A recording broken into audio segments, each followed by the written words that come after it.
हाय दोस्तों, मैं हूं क्वेश्चन मार्क और आज का सवाल है समय रोकने का फॉर्मूला। क्या समय को असल में रोका जा सकता है? आप सोचो इस बारे में कि क्या समय को असल में रोका जा सकता है। सोचने में तो ये इम्पॉसिबल लगता है, ठीक है ना। लेकिन अगर इस बात का जवाब आप अपने दिमाग से सोचोगे तो इस सवाल का जवाब मिलेगा आपको हाँ, ये सच है। अगर आप मेरी बात को गलत साबित करो तो मैं अपना चैनल बंद कर दूंगा, ठीक है। समय को रोकना वैसे कोई बच्चों का खेल नहीं है, पर विज्ञान के पास, साइंस के पास ऐसी पावर है जिससे हम ये प्रूफ कर सकते हैं कि समय को रोका जा सकता है, ठीक है। समय रोकने का फॉर्मूला ये होता है, आप इसको देख लो।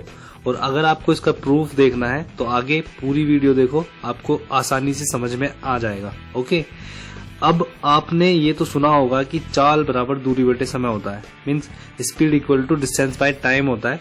वैसे तो आप इस फॉर्मूले से सिंपल समझ सकते हैं, क्योंकि स्पीड और टाइम एक दूसरे के इनवर्सली प्रोपोर्शनल होते हैं, मतलब एक दूसरे के उल्टे होते हैं, ठीक है। नहीं आई ये बात समझ में?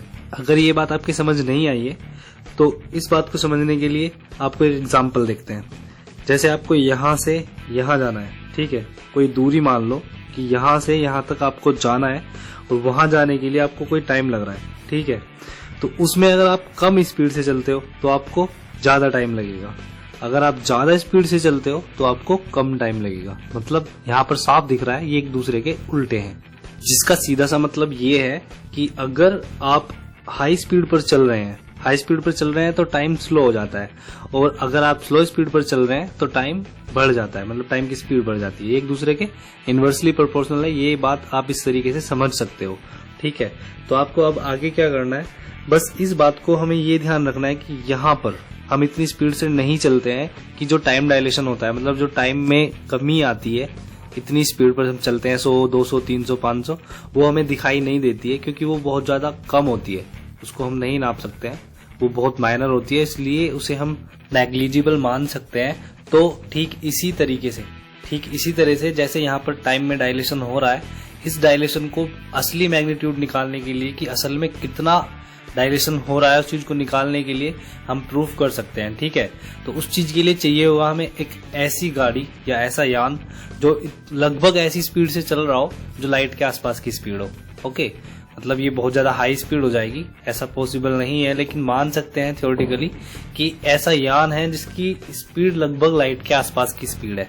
ओके, तो अगर इस यान में एक ऐसा मिरर क्लॉक लगा हो जिसमें 2 मिरर है और लाइट दोनों मिरर से टकराती रहती है, ठीक है, और लाइट की स्पीड कभी नहीं बदलती, ये बात आपको अपने ध्यान में रखनी है। तो अगर यान लाइट की स्पीड के आसपास की स्पीड से चल रहा है तो जैसे ही लाइट एक मिरर से टकराएगी तो यान आगे की तरफ चलेगा। जैसे जैसे लाइट आगे की तरफ चल रही है वैसे वैसे यान आगे की तरफ चल रहा है, ये चीज समझो आप ध्यान से, ठीक है। मतलब लाइट यहाँ से चली और यान भी आगे की तरफ चल रहा है।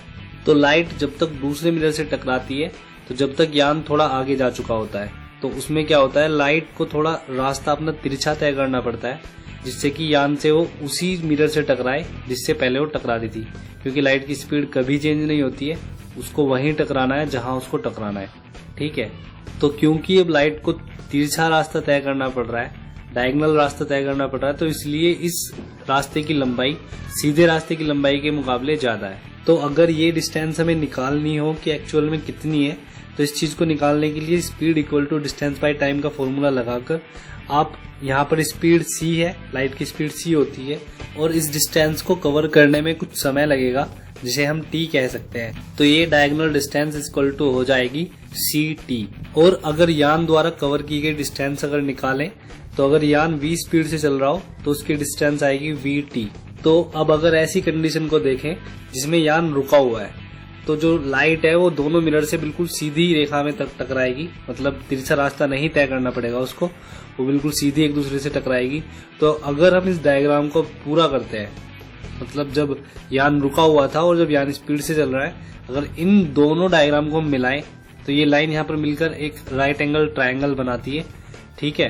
तो अब इस राइट एंगल ट्रायंगल में पाइथागोरस थ्योरम लगाकर ये आसानी से प्रूव किया जा सकता है कि टाइम डायलेशन कितना होगा, उसका असली मैग्नीट्यूड क्या आएगा। और अगर आपको कैलकुलेशन करना पसंद नहीं है तो आप वीडियो पॉज करके इसे यहाँ पर समझ सकते हैं कि ये छोटी सी कैलकुलेशन कैसे हुई है।